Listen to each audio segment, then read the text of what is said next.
నమస్కారం ETV news కు స్వాగతం. ముందుగా ముఖ్యాంశాలు. హైదరాబాద్ లో ఆద్యాంతం మెస్సీ టూర్ విజయవంతం. సాకర్ దిగ్గజంతో ఫుట్బాల్ ఆడిన రేవంత్. ఫ్రెండ్లీ మ్యాచ్ లో సింగరేణి ఆర్ఆర్ జట్టు గెలుపు.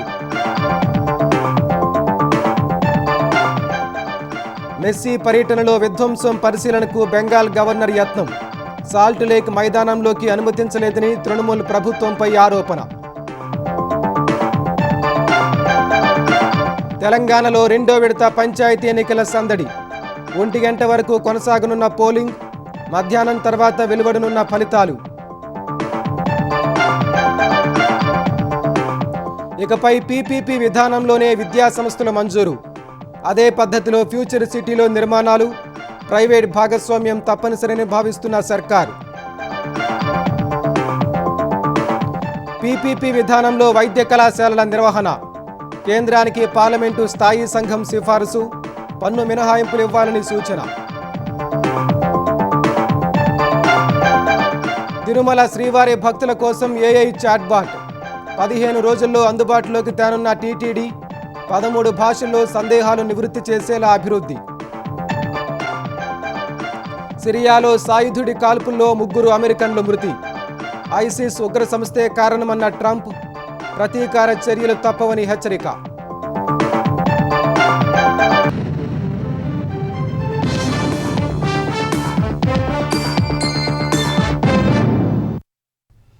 హైదరాబాద్లో ఫుట్బాల్ దిగ్గజం లియోనెల్ మెస్సీ గోట్ టూర్ విజయవంతంగా ముగిసింది. కోల్కతా కార్యక్రమంలో అనుభవాల దృష్ట్యా ఎలాంటి అవాంఛనీయ ఘటనలు జరగకుండా పోలీసులు నిర్వాహకులు చేసిన ఏర్పాట్లు ఫలితాన్నిచ్చాయి. ఉప్పలి స్టేడియానికి వచ్చిన అభిమానులు మెస్సీని నేరుగా చూసి ఆనందించారు. ఫుట్బాల్ దిగ్గజాలతో పాటు ముఖ్యమంత్రి రేవంత్ రెడ్డి ఆటతో సంబరం అంబరాన్ని తాకింది. ప్రపంచ football legend Lionel Messi GOAT India tour Hyderabad లో అట్టహాసంగా ముగిసింది. ప్రపంచ ఫుట్బాల్ దిగ్గజం Argentina captain Lionel Messi Hyderabad Uppal స్టేడియంలో క్రీడాభిమానులను ఉర్రూతలూగించారు. మెస్సీ స్టేడియంలోకి అడుగుపెట్టడం నుంచి ఆద్యంతం ఆసక్తికరంగా సాగిన ఎగ్జిబిషన్ ఫుట్బాల్ మ్యాచ్ లో సింగరేణి RR9 టీం తరపున ముఖ్యమంత్రి రేవంత్ రెడ్డి గోల్ సాధించి హైలైట్ గా నిలిచారు.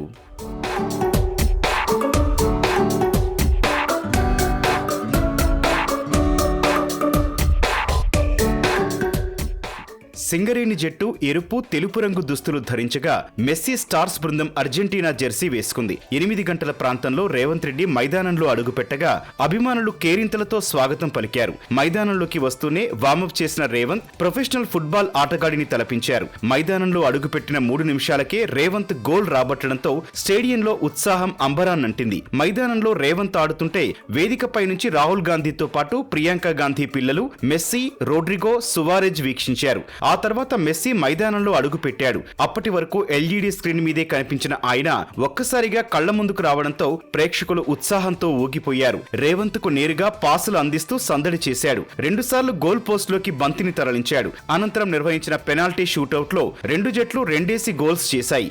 సీఎం రేవంత్ రెడ్డి సైతం పెనాల్టీ షూటౌట్ లో పాల్గొన్నారు. బంతిని గోల్ పోస్ట్ లోకి పంపడంతో ఆయన్ను మెస్సీ సహా ఫుట్బాల్ ఆటగాళ్లంతా అభినందించారు. ఎగ్జిబిషన్ మ్యాచ్ అనంతరం చిన్నారులకు మెస్సీ, రోడ్రిగో, సువారెజ్ ఆటలో చిట్కాలు చెప్పారు.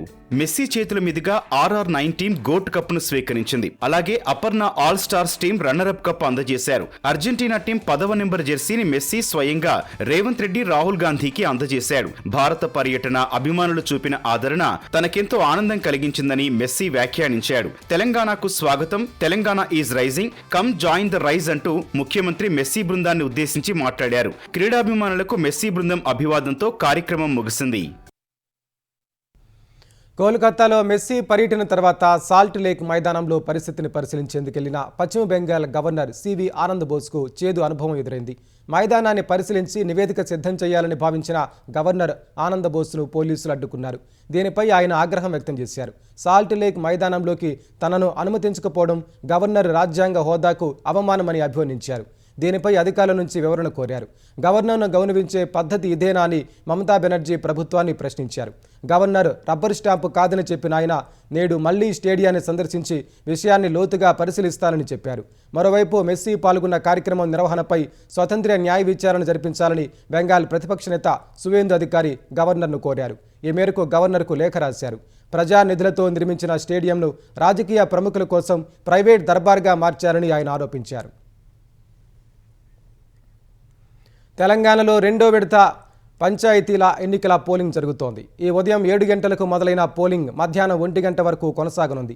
మధ్యాహ్నం 2 గంటల నుంచి ఓట్లు లెక్కించి ఫలితాలను ప్రకటించనున్నారు. వీలైతే ఉప సర్పంచ్ ఎన్నిక కూడా నేడే నిర్వహించనున్నట్లు తెలంగాణ రాష్ట్ర ఎన్నికల సంఘం SEC తెలిపింది. రెండో విడతలో 31 జిల్లాల్లోని 4,333 పంచాయతీలు, 38,350 వార్డుల్లో ఎన్నికలకు SEC నోటిఫికేషన్ విడుదల చేసింది. 5 పంచాయతీలు, 108 వార్డుల్లో నామినేషన్లు దాఖలు కాలేదు. 415 స్థానాల్లో సర్పంచులు, 8,307 వార్డు మెంబర్లు ఏకగ్రీవంగా ఎన్నికయ్యారు. 2 గ్రామ పంచాయతీలు, 18 వార్డుల్లో కోర్టు స్టే కారణంగా ఎన్నికలు నిలిచిపోయాయి.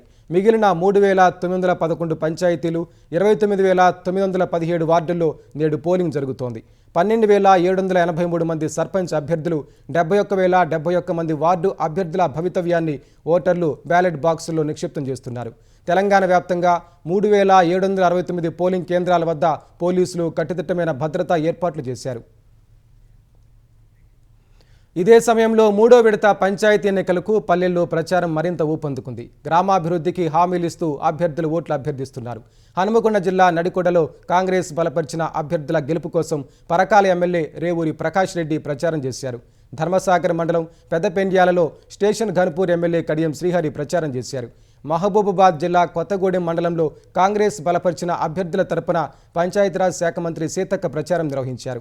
సర్పంచులను గెలిపించి ఇస్తే పల్లెలను అభివృద్ధి చేసే బాధ్యత తనదేనని సీతక్క స్పష్టం చేశారు. కరీంనగర్ జిల్లా హుజూరాబాద్ నియోజకవర్గంలో మల్కాజ్గిరి ఎంపీ ఈటెల రాజేందర్ ప్రచారంలో పాల్గొన్నారు. మెదక్ జిల్లా నరసాపురం మండలం గొల్లపల్లిలో బీజేపీ బలపరిచిన సర్పంచ్ అభ్యర్థికి మద్దతుగా ఎంపీ రఘునందన్ రావు ప్రచారం నిర్వహించారు.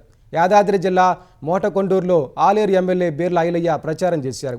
భద్రాద్రి జిల్లా టేకులపల్లి మండలం దాసుతండా గ్రామ పంచాయతీ ఎన్నికల ప్రచారంలో పాల్గొన్న ఎమ్మెల్యే కోరం కనకయ్య పార్టీ శ్రేణులతో కలిసి డ్యాన్స్ చేస్తూ సందడి చేశారు. దేశవ్యాప్తంగా ఇకపై పబ్లిక్ ప్రైవేట్ పార్ట్నర్షిప్ PPP విధానంలోనే విద్యా సంస్థలు, విశ్వవిద్యాలయాలు ఏర్పాటు కానున్నాయి. కేంద్ర ప్రభుత్వం ఎప్పటి నుంచో ఈ విధానంలోనే విద్యా సంస్థలను మంజూరు చేస్తుండగా తెలంగాణ సర్కార్ కూడా ఆ దిశగానే అడుగులు వేస్తోంది.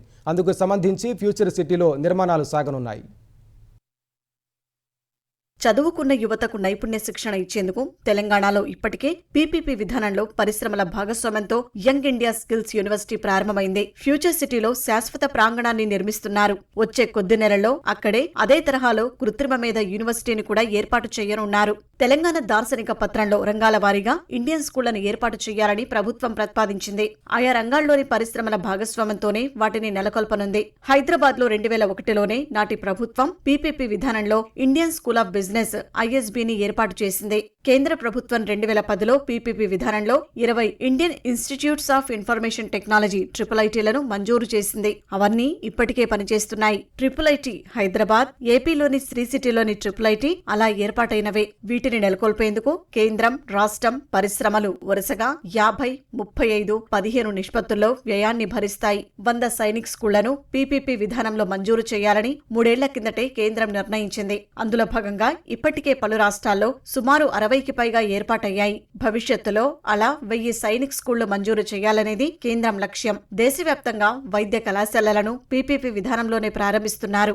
ఆంధ్రప్రదేశ్ ప్రభుత్వం 10 వైద్య కళాశాలలను PPP కింద చేపడుతోంది. పలు రాష్ట్రాలు కూడా ఆ దిశగా ముందుకెళ్తున్నాయి. IITలు, IIMలలో హాస్టళ్లు, ఇతర మౌలిక వసతులను అభివృద్ధి చేయాలని, అందుకు PPP విధానాన్ని అనుసరించాలని కేంద్ర ప్రభుత్వం 2023లో పచ్చజెండా ఊపింది. ఇప్పటికే ఏర్పాటైన ప్రతిష్టాత్మక IIMలను ఈ విధానంలోనే విస్తరిస్తున్నారు. IIM ఉదయ్పూర్ అందులో తొలి విద్యా సంస్థ. IIT మద్రాస్, IIIT నాగ్పూర్ తదితర విద్యా సంస్థలను ఇదే తరహాలో విస్తరించాలని యోచిస్తున్నారు. ఈ విధానంలో ప్రైవేటు సంస్థలు సౌకర్యాలు కల్పించి 3 దశాబ్దాల పాటు విద్యార్థుల నుంచి ఫీజులు వసూలు చేస్తాయి. తర్వాత ఆ విద్యా సంస్థలకు అప్పగిస్తాయి. విద్యా సంస్థలు, పరిశ్రమల అనుసంధానంపై ఎన్నో ఏళ్లుగా చర్చించుకుంటున్నామని తెలంగాణ ఉన్నత విద్యామండలి చైర్మన్ ఆచార్య వి బాలకృష్ణారెడ్డి చెప్పారు. అందుకే PPP విధానమనే ప్రత్యామ్నాయ మార్గం వచ్చిందని, దేశ అవసరాలు, మారుతున్న యువత ఆలోచనకు తగినట్లు మౌలిక వసతులను విస్తరించాలంటే ప్రైవేటు భాగస్వామ్యం అనివార్యమైందన్నారు. వైద్య విద్య వ్యయం భారీగా పెరిగిన వేళ వైద్య కళాశాలలు, ఆసుపత్రులను PPP విధానంలో నిర్వహించే అంశం గురించి ఆలోచించాలని పార్లమెంటరీ స్థాయి సంఘం సిఫార్సు చేసింది. వైద్య కళాశాల, ఆసుపత్రిని PPP విధానంలో నిర్వహించేందుకు ముందుకొచ్చే కంపెనీలు లేదా సంస్థలకు పన్ను ప్రయోజనాలు కల్పించాలని సూచించింది. పీపీపీ విధానానికి ఎదురయ్యే అడ్డంకులను తొలగించడానికి సమగ్ర నిబంధనలు రూపొందించి ప్రైవేట్ మెడికల్ కాలేజీలు, జిల్లా ఆసుపత్రులతో కలిసి పనిచేసే విధానాన్ని సమర్థంగా అమలు చేయాలని పేర్కొంది. దేశంలో వైద్య విద్య నాణ్యతపై సమాజ్వాదీ పార్టీ నేత, రాజ్యసభ సభ్యుడు రామ్ గోపాల్ యాదవ్ నేతృత్వంలోని వైద్యం, కుటుంబ సంక్షేమ వ్యవహారాల స్థాయి సంఘం ఈ నెల 12న పార్లమెంటుకు నివేదిక సమర్పించింది.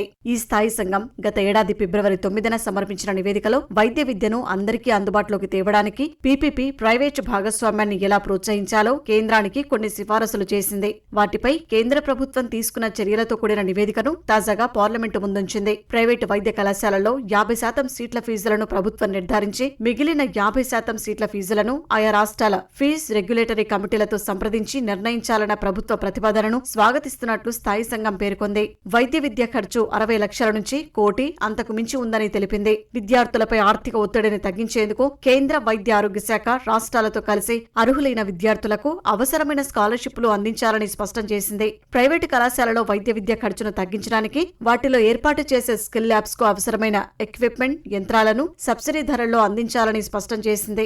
ఆర్థికంగా బలహీనంగా ఉన్న విద్యార్థులకు ట్యూషన్ ఫీజు కట్టుకునేందుకు స్కాలర్షిప్ ప్రోగ్రాంను ఏర్పాటు చేయాలని సూచించింది. తద్వారా వైద్య విద్యను అన్ని వర్గాలకు అందుబాటులోకి తేవాలని పేర్కొంది. వైద్య సౌకర్యాలు పెద్దగా లేని జిల్లాల్లో కొత్త మెడికల్ కాలేజీల ఏర్పాటుకు ప్రాధాన్యమివ్వాలని స్థాయి సంఘం తన నివేదికలో పేర్కొంది. మన విద్యార్థులు వైద్య విద్య కోసం విదేశాలకు వెళ్లకుండా నిరోధించాల్సిన బాధ్యత ప్రభుత్వానిదేనన్న స్థాయి సంఘం యూజీ ఎంఎస్ఆర్ గైడ్లైన్స్ 2023 ప్రకారం ప్రతి 10 లక్షల మంది జనాభాకు సగటున 100 ఎంబీబీఎస్ సీట్లు ఉండాలని పేర్కొంది. ఇప్పుడున్న సీట్లకు మరో 40,000 జోడిస్తేనే ఆ నిష్పత్తి అందుకోగలమంది. ఈ లక్ష్యాన్ని చేరుకునే విధంగా ప్రభుత్వం వైద్య విద్యను విస్తరించాలని సూచించింది. కేంద్ర ప్రభుత్వం వచ్చే 5 ఏళ్లలో 75,000 ఎంబీబీఎస్ సీట్లను జత చేస్తామని ప్రకటించిందని, ఒకసారి ఇది అమలైతే వైద్య విద్య కోసం భారతీయ విద్యార్థులెవరూ బయటకు వెళ్లాల్సిన అవసరం ఉండదని స్థాయి సంఘం అభిప్రాయపడింది. ప్రపంచ కప్ సాధించిన అంధుల మహిళా క్రికెట్ జట్టు సభ్యులకు ఒక్కొక్కరికి 5 లక్షల చొప్పున సొంత డబ్బు అందించిన ఉప ముఖ్యమంత్రి పవన్ కళ్యాణ్, కెప్టెన్ దీపిక, కరుణ్ కుమారి కుటుంబాలకు మరికొంత సాయం అందేలా చేశారు. మ్యాచ్ ఫీజులతోనే కుటుంబ సభ్యుల ఆకలి తీరుస్తున్నామన్న దీపిక మాటలకు ఆయన చెలించిపోయారు. సత్యసాయి జిల్లాకు చెందిన దీపిక, అల్లూరి సీతారామరాజు జిల్లాకు చెందిన కరుణ్ కుమారి కుటుంబాలకు టీవీ, ఫ్యాన్, గృహోపకరణాలు, నిత్యావసరాలు, నూతన వస్త్రాలు, దుప్పట్లను పవన్ పంపించారు. దీపిక కుటుంబానికి Hindupuram urban development authority chairman TC Varun, Janasena నాయకులు సామగ్రిని అందజేశారు. పాడేరు ఘాట్ రోడ్లోని వంట్లమామిడి గిరిజన గ్రామంలో నివసిస్తున్న కరుణ్ కుమారి కుటుంబానికి ఏపీ జానపద కళలు సృజనాత్మక అకాడమీ చైర్మన్ వంపూరు గంగులయ్య, విశాఖ జిల్లా గ్రంథాలయ సంస్థ చైర్మన్ వన్నంరెడ్డి సతీష్ సామగ్రిని అందించారు. శిథిలావస్థకు చేరిన బడిని అందమైన బొమ్మరిల్లుగా తీర్చిదిద్దిన అల్లూరి సీతారామరాజు జిల్లా వర్నాడ గిరిజన సంక్షేమ ప్రాథమిక పాఠశాల టీచర్ నవీన్ కుమార్కి మంత్రి లోకేష్ అభినందనలు తెలిపారు. తల్లిదండ్రులు, గ్రామస్తులు, ఉపాధ్యాయులు, అధికారుల సహకారంతో అందమైన ఉద్యానవనంలా తీర్చిదిద్దారని ప్రశంసించారు. పిల్లలను ఆటపాటలతో అలరిస్తూ చదువు చెబుతున్న ఉపాధ్యాయుడి కృషి ప్రశంసనీయమని లోకేష్ కొనియాడారు. ఈ మేరకు ఈటీవీలో ప్రసారమైన కథనాన్ని లోకేష్ తన ట్వీట్కి జత చేశారు. శ్రీ వెంకటేశ్వర స్వామి వారి దర్శనానికి వచ్చే కోట్ల మంది భక్తులకు మెరుగైన సేవలు అందించేందుకు టీటీడీ మరో ముందడుగు వేసింది. ఇప్పటికే AI integrated command control centre సేవలు అందుబాటులోకి రాగా ఏఐ ఆధారిత చాట్ బాట్ను మరో 15 రోజుల్లో తీసుకురానుంది. భక్తుల సందేహాలను తక్షణం నివృత్తి చేయడం, డిజిటల్ సేవలను మరింత చేరువ చేసేందుకు ఈ చాట్ బాట్ వెసులుబాటు కల్పించనుంది. టాటా కన్సల్టెన్సీ సర్వీసెస్ సహకారం, Amazon web services, AWS cloud వేదికగా టీటీడీ ఈ ప్రాజెక్టును అందుబాటులోకి తీసుకురానుంది. ప్రస్తుతం టీటీడీ కాల్ సెంటర్లు, ఈమెయిళ్లు, సామాజిక మాధ్యమాల ద్వారా భక్తులు పెద్ద ఎత్తున వినతులు, ప్రశ్నల రూపంలో సంప్రదిస్తున్నారు. ఏఐ చాట్బాట్ ఒకేసారి వేల సంఖ్యలో భక్తులతో సంభాషించగలదు. దేశంలోని వివిధ రాష్ట్రాల నుంచి వచ్చే భక్తుల సౌకర్యార్థం 13 భారతీయ భాషల్లో సేవలందించనుంది. దర్శన టికెట్ల బుకింగ్ ప్రక్రియలు మార్గనిర్దేశం చేయడం సహా రియల్ టైం సమాచారం అందిస్తుంది. టైప్ చేయడమే కాకుండా speech to text, text to speech వంటి ఆధునిక ఫీచర్లు ఉంటాయి. ఇందులో ఏటా 50 లక్షల వ్యయం కానుంది. నెల్లూరు మేయర్ పొట్లూరి స్రవంతి పదవికి రాజీనామా చేశారు. ఈ నెల 18న అవిశ్వాస తీర్మాన సమావేశం జరగనున్న నేపథ్యంలో రాజీనామా చేస్తున్నట్లు ప్రకటించారు. నెల్లూరు నగరపాలక సంస్థ పరిధిలో 54 మంది కార్పొరేటర్లు ఉండగా అందరూ వైసీపీకి చెందినవారే. వారిలో ఒకరు ఇప్పటికే రాజీనామా చేశారు. మేయర్ కాకుండా మిగిలిన 52 మందిలో 42 మంది సార్వత్రిక ఎన్నికల తర్వాత టీడీపీలో చేరారు. శనివారం రాత్రి పొట్లూరి స్రవంతి మేయర్ ఛాంబర్లో మాట్లాడుతూ రాజీనామా చేస్తున్నట్లు ప్రకటించారు. ఆదివారం కలెక్టర్ను కలిసి రాజీనామా పత్రం అందించనున్నట్లు తెలిపారు. గిరిజన బిడ్డను ఎదుర్కొనే శక్తి లేక కుట్రలు చేశారని ఆమె ఆరోపించారు. తనకు మద్దతిస్తున్న కార్పొరేటర్లను భయపెట్టడం, కేసులు పెట్టడం బాధాకరమని పేర్కొన్నారు. మంత్రి నారాయణ, నెల్లూరు రూరల్ ఎమ్మెల్యే కోటమిరెడ్డి శ్రీధర్రెడ్డిపై ఆమె ఆరోపణలు చేశారు. 5 కార్పొరేటర్లు వైసీపీలో చేరితే వారిని బెదిరిస్తున్నారని విమర్శించారు. సింగరేణి సంస్థ సుస్థిర మనుగడ కోసం బొగ్గు ధరలు, నాణ్యత పెంపుపై దృష్టి సారించాలని కేంద్ర బొగ్గు గనుల శాఖ మంత్రి కిషన్ రెడ్డి అన్నారు. సింగరేణి కొత్త బ్లాకులు సాధించడానికి చొరవ చూపాలని, కార్మిక సంక్షేమంలో ఎలాంటి రాజీ పడకుండా చర్యలు తీసుకోవాలని పిలుపునిచ్చారు. హైదరాబాద్లో శనివారం సింగరేణి సంస్థ అధికారులతో కేంద్ర మంత్రి ఉన్నత స్థాయి సమీక్ష నిర్వహించారు.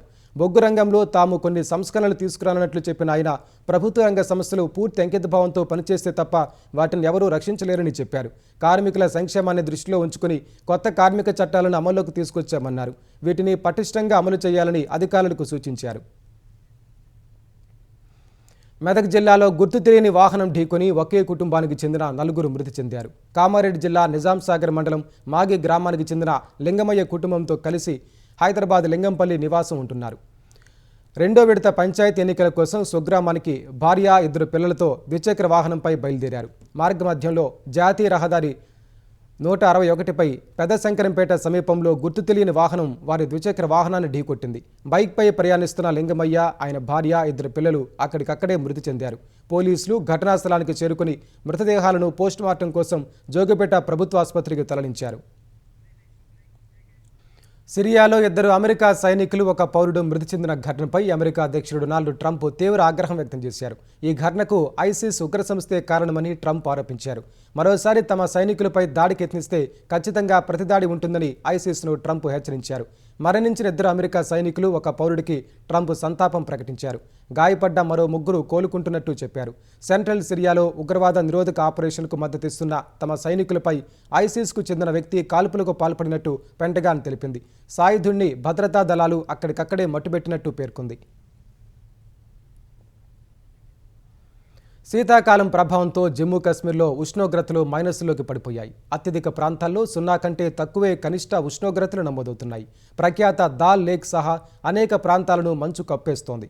పహల్గామ్, క్వాజిగుండ్, కుప్వారాల్లో మైనస్లో కనిష్ట ఉష్ణోగ్రతలు నమోదు కాగా గుల్మార్గ్, కుకేర్ నాగ్ వంటి చోట్ల 1-2 డిగ్రీలే ఉష్ణోగ్రత రికార్డైంది. ఫలితంగా ఆయా ప్రాంతాల్లో నీళ్లు గడ్డకట్టి మంచులా మారిపోతున్నాయి. కొన్ని చోట్ల జలవనరులన్నీ పూర్తిగా గడ్డకట్టాయి.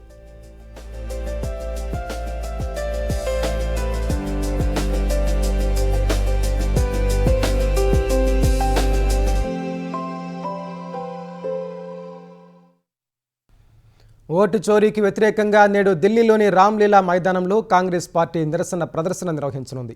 ఈ కార్యక్రమంలో అన్ని రాష్ట్రాల నుంచి భారీ సంఖ్యలో పార్టీ శ్రేణులు, నాయకులు పాల్గొంటారు. ఓటు చోరీ అంశంలో కేంద్ర ప్రభుత్వాన్ని, ఈసీని దోషిగా నిలబెట్టేందుకు కాంగ్రెస్ యత్నిస్తోంది. ఓటు చోరీకి వ్యతిరేకంగా కాంగ్రెస్ 5.50 కోట్ల మంది సంతకాలను సేకరించిందని, కార్యక్రమం అనంతరం వీటిని రాష్ట్రపతికి అందిస్తామని ఆ పార్టీ ప్రధాన కార్యదర్శి కేసీ వేణుగోపాల్ తెలిపారు. ఈ సభలో ముఖ్యమంత్రి రేవంత్ రెడ్డి, పిసిసి తెలంగాణ అధ్యక్షుడు మహేష్ కుమార్ గౌడ్ పాల్గొంటారు.